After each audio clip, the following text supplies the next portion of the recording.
aislarse, en fin, esa es una de las cosas más importantes. Y ya ese niño de 5 años ya también va a la escuela, ¿no? Puede hacer rechazo ir a la escuela, a lo mejor finge o dice que le duele la barriga, que la panza, que tiene deseos de vomitar, que tiene deseos de ir al baño, eh, todas esas cosas, simular incluso inconscientemente enfermedades físicas, ¿no? Para no apartarse, para no alejarse de su medio familiar, de su casa. Ajá. Entonces, pues, estas son las manifestaciones más comunes.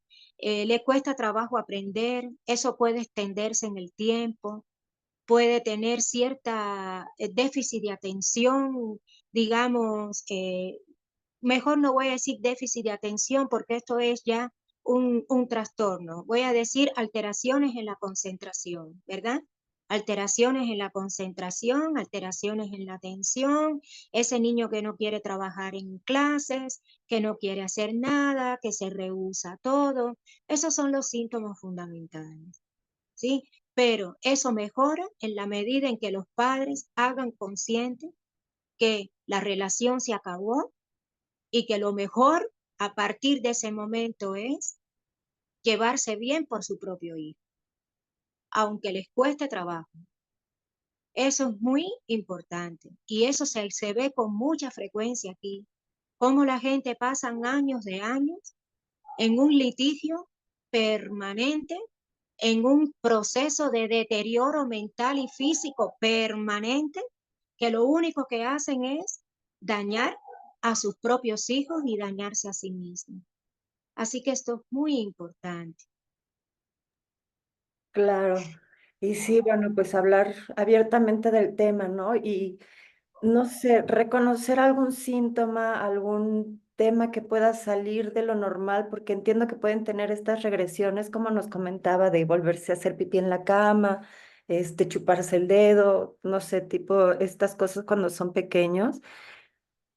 ¿Hasta qué punto lo podemos considerar normal? Digo, también, perdón, llevar el seguimiento terapéutico es súper importante porque finalmente, pues también eso, ellos como Carol, pues son especialistas en reconocer cuando ya hay cuestiones, que salen de lo esperado, pues que requieren otro tipo de atención.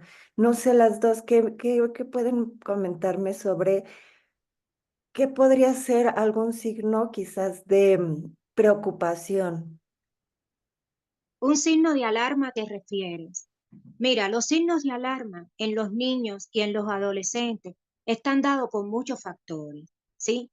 Y ese cambio, si hay una persona que puede darse cuenta de eso fácil y rápido, son las personas que están alrededor del niño, sus hermanos, su mamá, su papá, su abuelita. Y esos signos, esos síntomas se agudizan y se extienden en el tiempo. Por ejemplo, cualquier persona puede tener un problema de sueño. A ver, cualquier niño puede tener una pesadilla, dos, tres en una semana, pero cuando esto se hace persistente, cuando esto afecta otras áreas, cuando va vinculado a otras cosas, entonces ya sí hay que ir a buscar a un especialista. No nos podemos resistir en pedir ayuda. Cualquier ser humano, cualquier niño puede tener cualquiera de estos síntomas de los que hemos hablado. A veces aquí minimizamos las cosas. En medicina, en psicología, en psiquiatría, en neuropsiquiatría, todo lo que seamos capaces de agarrar a tiempo, estamos a tiempo. No dejen pasar nada. A veces decimos, ay, se está haciendo pipi en la cama, a lo mejor mañana no, a lo mejor no, no invierta dinero en un par de zapatos y vaya al médico. Eso es tranquilidad, es salud, es bienestar para la familia y para el niño. Entonces los síntomas de alarmas van acompañados de sintomatologías físicas, ¿verdad? Y naturalmente escolares, sociales, de comportamiento. Lo más importante es buscar una orientación. De acuerdo, Caro, ¿qué nos puedes comentar en el entorno familiar? ¿Qué acciones podemos tomar? ¿Cómo podemos apoyar a los niños en estas, pues, atravesar estas situaciones de duelo? Bueno, en un entorno familiar siempre es importante darles el espacio. Como hemos comentado tanto la doctora como yo, es importante darles su espacio y la importancia a los niños, porque muchas veces se les minimiza y no se les da la importancia que requieren y desafortunadamente eso a la larga pues repercute en serios problemas, ¿no? Entonces, es siempre darles un lugar, explicar lo que está sucediendo, ¿no? Que hay una enfermedad, que hay un fallecimiento. Ahorita que hablaban también del divorcio, el divorcio es un duelo muy complicado para todos los que integran, eh, ahora sí que todos los integrantes que están envueltos en un divorcio de los papás y los hijos, es sumamente complicado porque como bien lo decía la doctora, lo ideal sería que se dieran los mejores términos, que todo fuera fluyera y que todos quedaran en un acuerdo perfecto. La realidad es que no. Entonces también ahí, por ejemplo, es importante dejar de un lado sus situaciones personales y decir, ¿sabes qué? Aquí vamos a trabajar por el niño. Muchas veces no se puede y entonces aquí, por ejemplo, específicamente en un divorcio, sí es bien importante pedir la ayuda. ¿Por qué? Porque también ahí existe la manipulación del otro padre, que empiezan a hablar mal de la otra persona cuando va de visita los fines de semana. Entonces a veces sí se necesita en ese punto ayuda porque sobrepasa, ¿no? Ahora, cuando esto sobrepasa, es importante porque hay una persona neutral, o sea, cualquier terapeuta es importante porque entonces va a ayudar, va a decir, oye, a ver, ¿qué es lo que está pasando en tu casa? Ah, no, pues tu mamá, tu papá, ok. Y le va planteando toda la situación y ya no solo es mi mamá habla mal o mi papá es el que habla mal o habla bien, o sea, ya es una persona externa. Eso es bien importante cuando hay un divorcio, ¿no? Jamás agarrarlos de mensajeros ni nada, porque eso sí obviamente les crea resentimientos y les hace conflictuarse. Hay, hay algo bien importante cuando hay un duelo en la familia, cuando hay una muerte. Obviamente los adultos están inmersos en todo lo que es pues, la situación, la tristeza, los trámites que hay que hacer también, porque desafortunadamente incluso el morir le implica mucho papeleo, mucho trámite y es muy complicado. Entonces muchas veces se deja de lado a los niños. Luego los atendemos, luego vemos qué pasa. Y es bien importante. Yo aquí, como lo hemos platicado también en otras circunstancias, si los familiares directos están sumamente inmersos y no pueden atender a los niños, y hay otros familiares que están apoyen, eso también sirve muchísimo, porque a veces los familiares directos, a la mamá, al papá, a los abuelos, no pueden. Uno, porque están resolviendo los trámites. Dos, porque la tristeza y la frustración, el enojo que están viviendo en ese momento apenas pueden con lo que ellos están sintiendo, no pueden con lo que pueden sentir en ese momento los hijos, apóyenlos. Hay muchas maneras de apoyarlos, ¿no? Incluso ¿sabes qué? Si yo me los llevo a comer, yo los llevo a pasear, o buscar ayuda oye, ¿sabes qué? Mira, aquí tengo dos sugerencias de profesionales, llévalos a tal. Eso también puede ser el entorno familiar, porque que sí sugiero aquí, te hago un paréntesis, el tema de decir, oye, fíjate que tu familiar murió, eso le toca a los papás. Eso sí, jamás lo haga un familiar externo, ni tus papás se van a divorciar, ni nada de eso, porque que te lo diga otra persona es terrible, porque también ahí entra un poco lo que hablaban hace rato, de esa traición de por qué no me diste la importancia y me lo dijiste tú. Entonces, si no, ningún familiar que no sea directo debe dar esa información, pero sí pueden apoyar. Y eso es bien importante en el entorno, ¿sí? Y también entender el entorno familiar, o sea, ya sea los tíos, primos, o sea, las personas que no son directamente afectadas en ese momento, entender algo. A veces la familia cercana a ese familiar que murió no va a pedir la ayuda, porque no tiene la cabeza en ese momento para pedir la ayuda, porque está resolviendo cómo va a sacar al familiar del hospital, qué funeraria, qué trámites, qué papeleo, y lo que menos tiene cabeza a veces para pedir ayuda. Si tú estás viendo a alguien que tiene esa situación, acércate. y ofreces ayuda, ¿no? Porque es lo que muchas veces se necesita, es ayuda para los niños, para ver qué necesitan, llevarlos a comer y buscar esta parte, esta contención que de momento se necesita. Pero sí, sí hago mucho hincapié en esto, jamás dando la información más allá de la que los padres les hubieran dado. Eso sí es fundamental. De acuerdo, Caro. Y en cuanto a justo esto de las emociones que estábamos hablando, de los sentimientos que están atravesando, conviene analizarlos con ellos, cómo podemos manejar la situación ahí. O sea, ¿te refieres a en esa situación de duelo, cómo manejar esos sentimientos, esas emociones de los niños? ¿No? Bueno, mira, el sistema emocional, para llamarlo de alguna forma, ¿no? De los niños es diferente por completo al del adulto, ¿verdad? Porque todo va con el proceso de maduración cerebral y de adquisición de toda una serie de funciones, ¿sí? Que tú vas ganando a lo largo de la vida, ¿verdad? Por lo tanto, el sistema emocional del niño es un sistema, pues, según la edad que tiene el niño, porque fíjense qué importante es esto, según la edad que tiene el niño, según la etapa del desarrollo por la que está el niño, ¿verdad? Y las condiciones alrededor de ese niño. Porque a lo mejor, vamos a poner un ejemplo, tenemos un niño de 9 años, ¿sí? Capaz de poder entender todo lo que se le dice. Sin embargo, es un niño psicológicamente dañado. ¿Por qué? Porque a lo mejor es un niño maltratado, a lo mejor es un niño carente de afecto, a lo mejor es un niño que ha sido víctima de abuso sexual, a lo mejor niño, ¿no? Entonces, la forma, ¿no? de interpretar la muerte, la separación, ¿no? El duelo es totalmente distinto a otro, ¿verdad? Que no tiene las mismas condiciones, aunque tiene la misma edad. ¿Me explico? Ajá. Entonces, por eso hablamos de que las emociones están en base no solo a esa etapa del desarrollo, sino a cómo vive el niño, sus vivencias, su familia, su entorno, ¿sí? Su capacidad de aprendizaje, de entendimiento y por lo tanto la manera en que se le va a dar esta noticia, ¿no?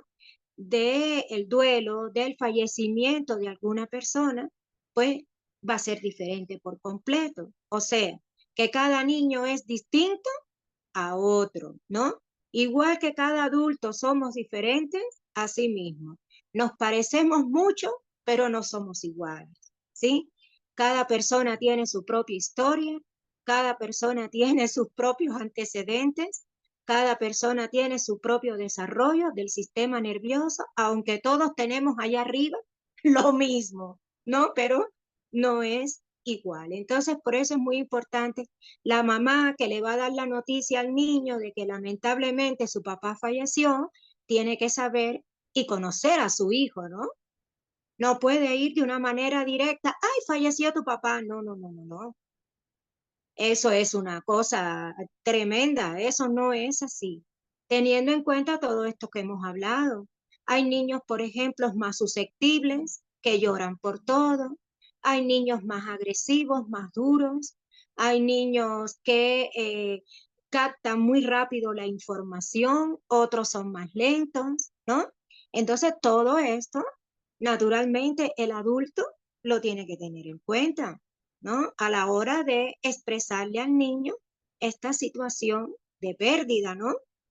Entonces, eso es, hay que valorar en las condiciones en que está el niño y cómo es el niño. Ajá. Entonces, a eso se refieren las emociones, ¿no? En un proceso de duelo, sí, y en un proceso de cómo voy a dar la noticia, ¿no? De esta pérdida. ¿Alguna pregunta? Claro, validar las emociones y pues darle su lugar a lo que están sintiendo, ¿no? Muy bien. Caro, ¿quieres agregar algo? Pues sí, básicamente digo, lo que hemos tocado es un poquito todo todo lo que podemos ir haciendo cuando se tiene que vivir el duelo y cuando hay niños, ¿no? Una cosa que no hemos hablado también importante, yo creo que para finalizar también sería, en la medida de lo posible, mantener rutinas. Para los niños es muy importante seguir sus rutinas, ¿no? Sí, obviamente va a haber cambios, si es el papá, si es la mamá, si es la abuelita, o sea, por supuesto, pero sí es mantener rutinas, mantener el estilo de vida en la medida de lo posible que se había tenido. Obviamente hay días en los que va a haber mucho enojo, mucha tristeza y puede, como lo mencionó ahorita la doctora, ¿no? Va a haber días en los que esté muy, muy llorón, el niño, o con mucha agresividad, y es parte, ¿no?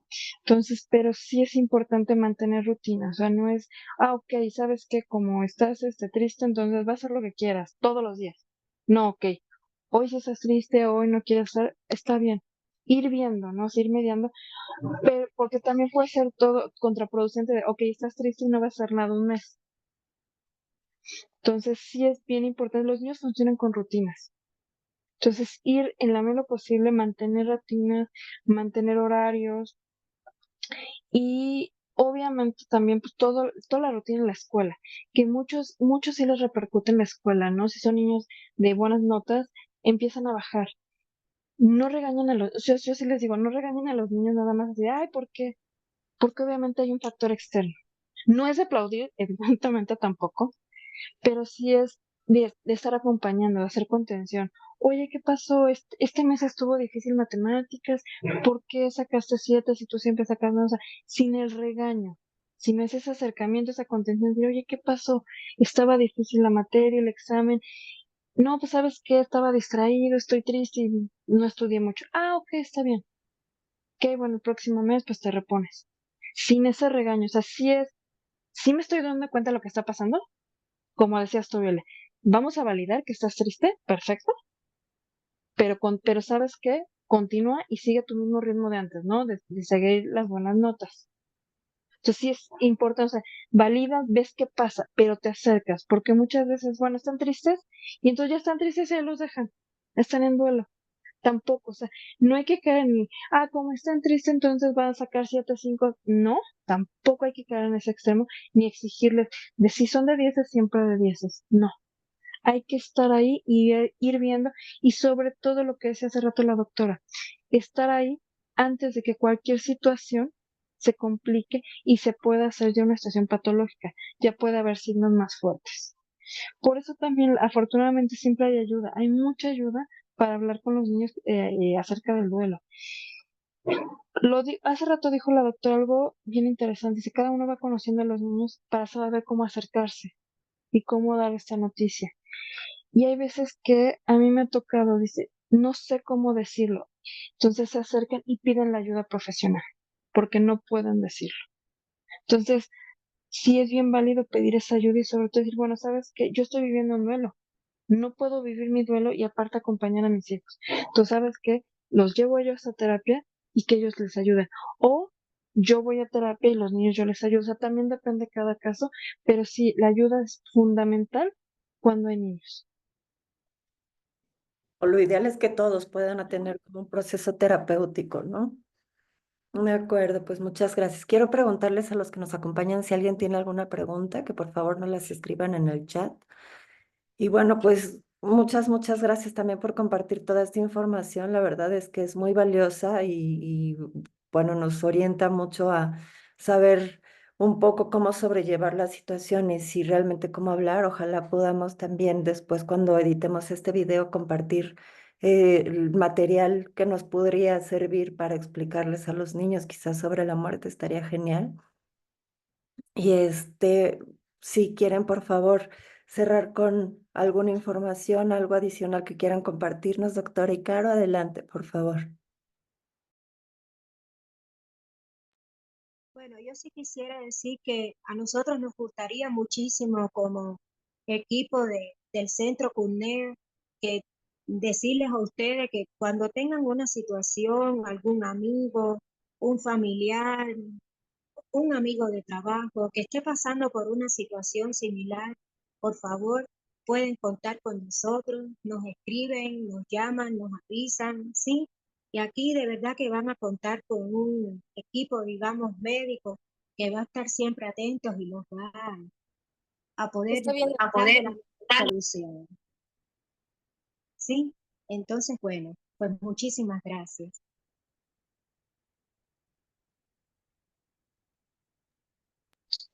Bueno, para cerrar, yo les doy las gracias por acompañarnos el día de hoy. Gracias, Centro CUNEA, por dar la apertura para este tipo de talleres y es una información realmente importante para toda la gente, ¿no? Y bueno, reiterando un poco lo que dice también la doctora, no les dé